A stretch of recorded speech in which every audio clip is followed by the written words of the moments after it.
In this lecture, we are going to discuss the simple and easy trick to identify the general valency electron configuration in the d block elements. Okay, because this is a very important. Direct questions are asked many times in the various entrance examinations regarding how many d electrons are present in a particular oxidation state, and that is also useful in the coordination chemistry also to calculate the magnetic moment.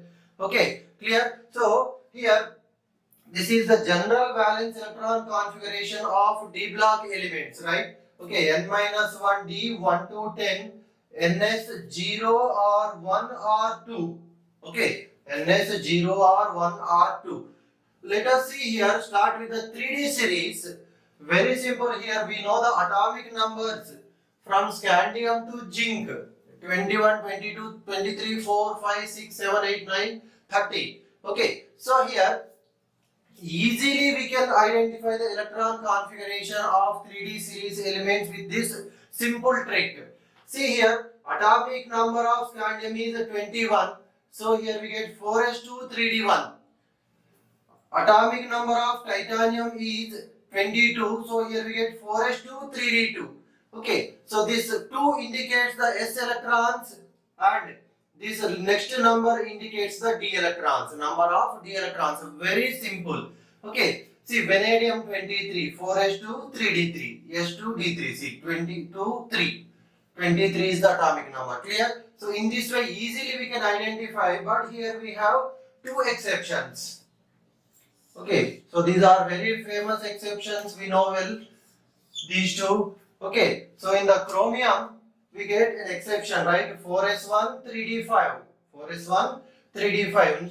Expected is 4s2 3d4, but here we know that half full and completely filled orbitals are more stable, so that's why here exception, very important. Same here, expected is 4s2 3d9, but actually what is the electron valence electron configuration of copper? 4s1 3d10. Okay, clear? And again for manganese same, 25 atomic number, s2 d5.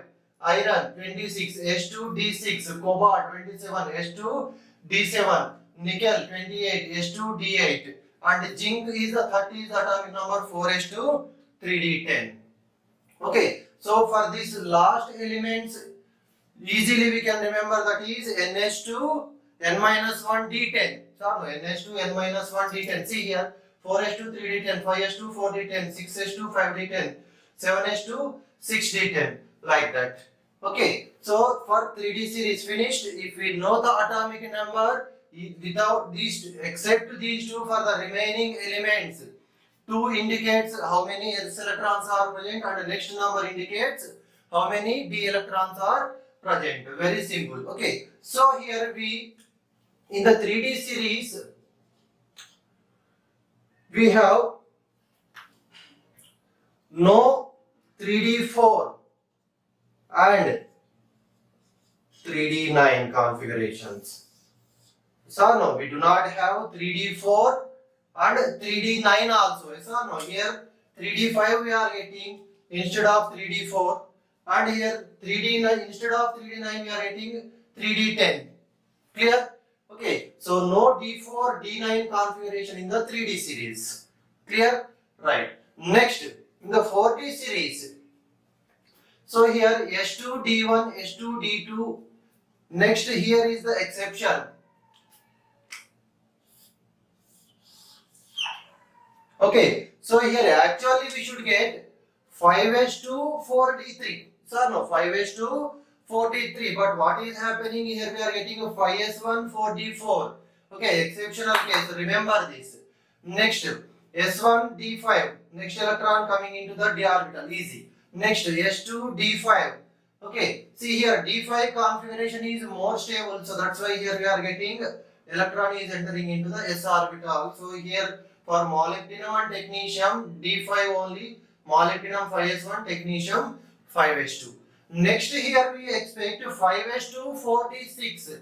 But again we have exception here. For ruthenium, we expect 5s2, 4d6. But actually we are getting 5s1, 47. Okay, next 5s1 4d8. See here another exception. Palladium. Okay, here we expect 5s1 4d9. 5s1 4d9, but here we are getting 5s0 4d10. Okay, remember that this is the only element in the entire D block 40 elements, so which have S0 configuration. This is the only element palladium, very important. Remaining all cases either we have S1 or S2, but in the palladium only we have S0 configuration. Okay, right. So here if you observe the 4D series, here we do not have 4D, 3, 4D6, 4D9. Okay, so no D3, no D6, no D9. In this way we should remember. Okay, see this configuration is not present means easily how can remember? S electron is simply jumping into the d orbital. That's all. Okay, very simple. Okay, here D3 we are expecting, but D4 we are getting means what is happening? One of the S electron is jumping into the d orbital. Those reasons we discussed in the d block elements chapter when we start that one. Okay, simple reason only, due to the less energy difference between n-1d and ns orbital, electrons are easily jump from one orbital to another orbital, that we discuss extensively. Here only we are going to discuss the trick how to remember the configurations. Okay, next in the 5D series, 6s2 5d1, 6s2 5d2, 5d3, 6s2 5d4, 6s2 5d6, 6s2 5d5, 6s2 5d6, 5d7. See here we have the exception for the platinum. What is the expected one here? 6s2 5d8. But what we are getting? 6s1 5d9. Okay, 6s1 5d9. Clear? See, very important. This one also here. Now, next 6s1 5d10, 6s2 5d7. 5d10 routine here. Now here we do not have 5d8. In the 5D series, no D8 configuration. No D8 means S electron is jumping into D, so we are getting a D9. Okay, clear? Next, in the 6D series, if you observe here, no exception, nothing, as expected. They follow the regular trend. 7s2 61, S2, D2, D3, D4, D5, D6, D7, D8, D9, D10. No exception, no problem with the 6D series. The only thing we have to focus on 3D, 4D and 5D series. Okay, how can we remember easily? In the 3D series, no D4, no D9. In the 4D series, no D3, D6, D9. There is no D3 means we have S electron is jumped to D. So there we get S1.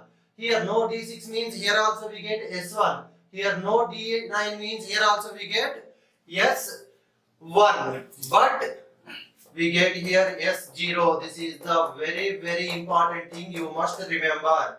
Okay. In other cases, exception means S electron is jumping, we get S1 there. But here this is a very special in all these.